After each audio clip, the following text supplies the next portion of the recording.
Today we're here at the BNCC office, and Sudarshan has put together a health and wellness kind of symposium for his community, which includes the Bhutanese-Nepali community in Columbus. And I think that at the time when we met, I talked to him about some of the patients that I was seeing at my office that seemed to be interested in their health, but at the same time, there was a void of information that they needed to make sure that their heart disease, diabetes, and all the other medical problems that exist in our community. So Sudarshan does a lot in the community, not only with health. He works with students on campus. They have a coalition that they've put together. How do you see this coming together, and what's some of the objectives that you have? Columbus is one of the largest Bhutanese concentration anywhere outside Bhutan. Okay. So in the beginning, people were sent to different states, when they were resettled in the United States. But then the secondary migration started, and people began to move to Columbus. And we have seen some of these signs why people are moving to Columbus. Economic opportunity, economic, ability to pay for rents and things like that. Sure. But recently, the population has risen. Is estimated more than 15,000 Bhutanese community people live here. But with the rise of population, we have seen a lot of issues within the community. And in our own analysis, it's not a study, but we did kind of, talk person to person. Then we found that a lot of people have issues because of the language barrier, Right. Cultural difficulties. You cannot navigate a system because the whole system is different here, even if you have some access to education and skill. So, and that leads to the problem with health, awareness, and education. And in camp, so I have to go a little bit back. People have spent almost 18 to 20 years in camp, in refugee camps. Prior to coming to the camp, they were in Bhutan, and most of the people are from a rural background. They were farmers. Okay. Only few educated elite class actually were kicked out of the country by the Bhutanese government. Bhutanese government targeted only vulnerable population. We were in villages, we were farmers, things like that. We could not really challenge the government or advocate for themselves. So what happened when this group of special kind of people moved to the camp? They were in camp for 18 years, and you can imagine a life in a camp. Everything was given, not everything, but the basic needs were given by different agencies, including UNHCR through the United Nations. So after living in camp for 18 years, it's almost a century, almost a generation. So which shows the sign that people want to adapt to the new community. They want to thrive, they want to succeed. But that is only I would say only 30% or less of the people, because those who want to succeed, those who want to realize the American dream, had education prior moving to the United States. They had some sort of skill, they had got education in English, so they could take advantage of the system over here. But roughly I'm saying the 70% of the population do not have that skill. This language say 70%. 70%. Okay. And 70% of the people is in need of some kind of assistance. Okay. I would put this more as a transition. Okay. Transitional help. If you talk to them, they don't want to be dependent with someone else. But the other side, the problem we have is with health, education, awareness, domestic violence. And with health, because people were living in camp for 18 years, and you can imagine in camp they were given basic food supplies just to survive. Now when they come to United States, they come with a lot of problems like blood pressure, sugar, these kind of things, basic health things which you can do it at home if you are aware how to take care of yourself. Right. Now these people don't know how to take care of themselves, what they need to eat when they have sugar, right? So this is becoming a major issue in the community. So that's how we come up with this idea of doing health fair, and we did health fair last year also, and this year, today we are doing it. So we do in collaboration with the Columbus Public Health and other health agencies and including private practitioners like Dr. White have been very much crucial in pushing towards education, towards awareness, how to administer simple things like how to test blood sugar, things like that. So we did last time just with yourself. There are over 50 people, I guess. They attended that awareness class last time, and today's health fair. You can see that there are over 300 people visited today, and so it is very helpful. The health fair is very helpful to educate people, but I don't want to stop here. Right. This is just the beginning only, because we just did one day and it's awesome, but how about follow-ups? Right. So we have questions with regard to the follow-up, how we can reach to other agencies and continue providing help to these people. What do you see as the biggest challenge, or what do you have to overcome to get right now? And you're as the leader, sort of the people, of trying to get things done. What do you see as the biggest challenge? The problem is to connect them to the agencies, right? So that's one of the challenges. And when they go to the hospital, they have difficulties again with the language barrier. They don't know the system, right?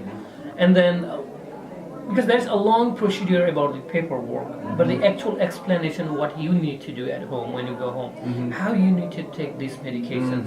So these are people are given, okay, now you have got a medication and you go pick up the medication from the pharmacy. Right. Right, they would go and pick up the medication from pharmacy, but they are not explained how to take that medication, when to take this medication. That's a good point. Yeah. That's very So they come home with tons of medication, sometimes multiple medications. They were taking some medication and then visited the doctor again.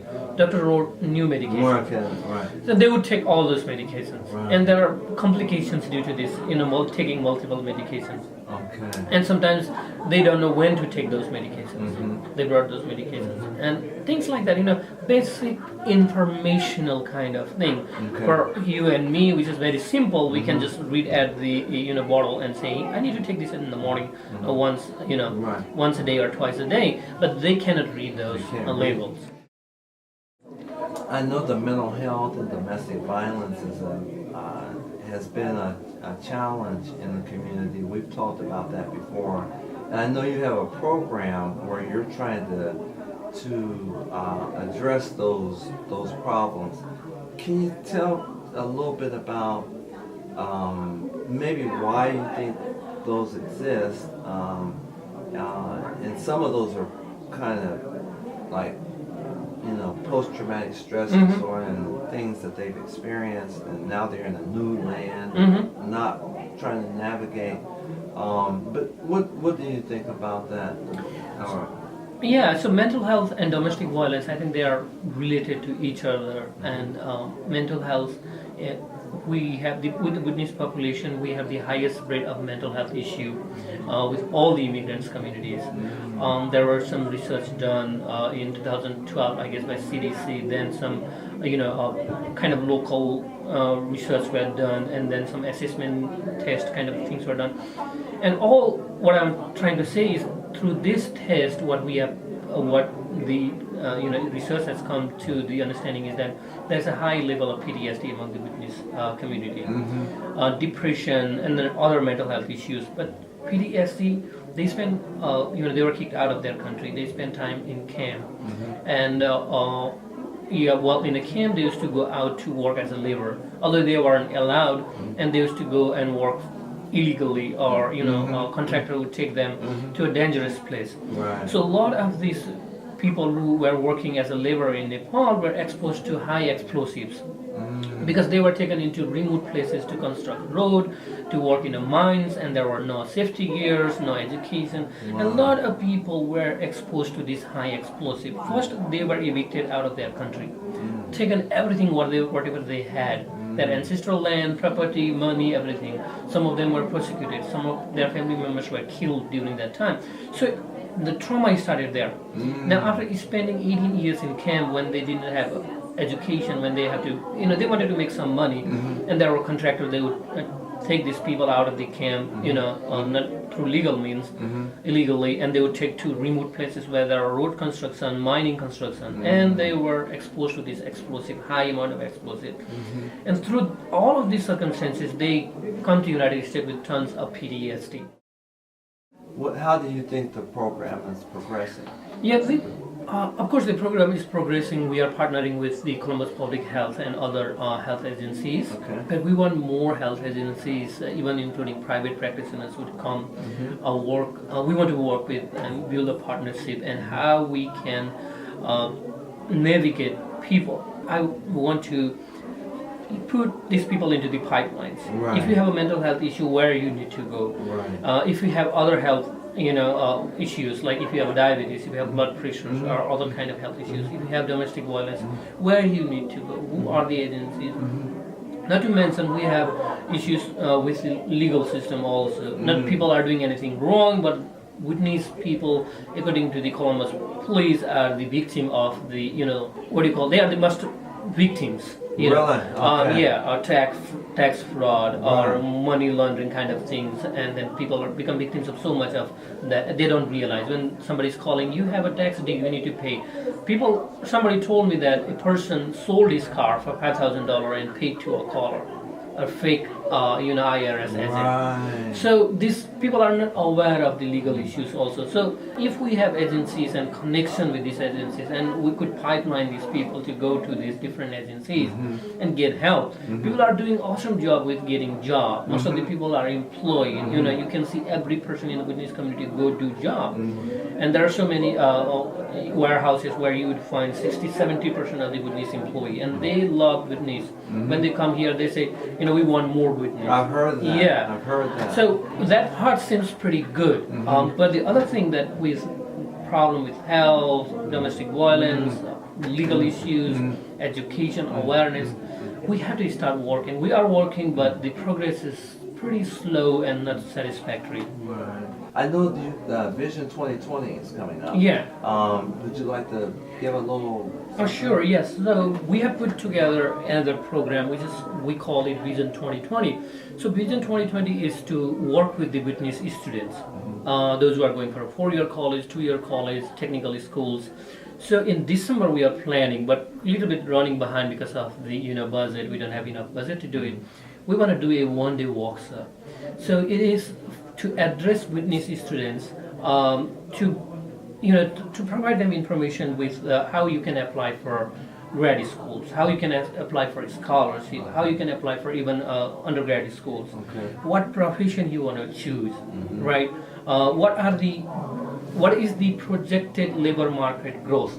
What subject you need to study if you want to be succeed in 10 years from now, 5 years from now? You go to college, you are undecided. We want to give you a vision that in 5 years from now you need to choose these subjects. So we want to do a workshop, a leadership training and information session in a single day, and we want to invite students from Cleveland, Akron, Columbus, and Cincinnati, because these are the 3 cities where majority of the witness live. So we want to start with this project this year, hopefully 2016, and we want to do this Vision 2020 Summit every year till the year 2020. So this year we want to set certain goals. And I don't want to set any unrealistic goals. So the goals would be, the participant would say, hey, by 2020 I want to be graduated. I want to get a master's degree, or I want to get a bachelor's degree. I want to become a nurse. So this would be our goals. And down the roads, did we achieve those goals or not? Okay, that's our goal we want to achieve. And we want to keep track of these students. So how they are doing in between. Are they having any financial challenges? How we can connect them to the appropriate resources. If they are planning to quit school, if we can provide them counseling, things like that to track. Because what we have seen is only through education, if we can change our community, it is only through education. And education that provides opportunity for job, that provides opportunity for higher education, that provides opportunity for professionalism. we want to, if we want to succeed in United States as a community, not as me personally, 10 years from now, we need to have our own doctors. We need to have our own nurses, engineers, and these things. Absolutely. But until and unless we work together as a mission, we won't be able to achieve that. So Vision 2020 aims to, gear students towards a direction Okay. to be how to be able to, transition that. Well, I think that coming up with having a vision and having a plan, and I can hear what you're saying in there, that education is really important, and you wanna have support for these students as they navigate through the system, and watch them and support them and let them know that you're here, whether it's financial, emotional, whatever the problem might be, and also at the same time give them the information that they need so they can make the good choices for their future, and which will have an effect on the smaller kids now that are like 3 and 4. So you're setting up a generational thing that will help 10 years from now. Some of these students are going to college and universities and succeeding. The younger kids can see them succeeding, right? Now we have, Fulbright scholars at OSU. So this is an example. Great so example. we can give that example to other high school or junior high school students. See, you can do that. She did it. Now she's a Fulbright scholar, right? You can do that too. Now we can give example of successful students to bring into the community, because I think we need inspirations. I get inspiration from people, and then I like to work. I get inspiration from you too to work for the community. So so we need someone to inspire you to work. So that's one of the idea behind working with these students. And Columbus is a very immigrant friendly city. I just started working here 3 months ago, so I've been in touch with the Columbus Foundation's mayor office and things like that. They are very welcoming, and I've been to their meetings and things like that. And I've found that Columbus is an amazing place to live. It's not that expensive, and people are very friendly, and they want to help new communities like ours, which is amazing. And then people are also succeeding, doing a great job here. We are very much thankful we got this opportunity here in the United States to live our life once again. And to realize our dreams. That may not be applicable to all of them, but for some would realize it. But still, it is a hope, a place where you can buy your own home, you can have your job, you can have things that you never dream of. So Columbus has been very amazing, and Ohio has been very amazing, and I'm very much thankful that I come to Ohio and then to Columbus, and we have this large community, and I got this opportunity to serve my community, and I'm doing best. I think you're doing a great job.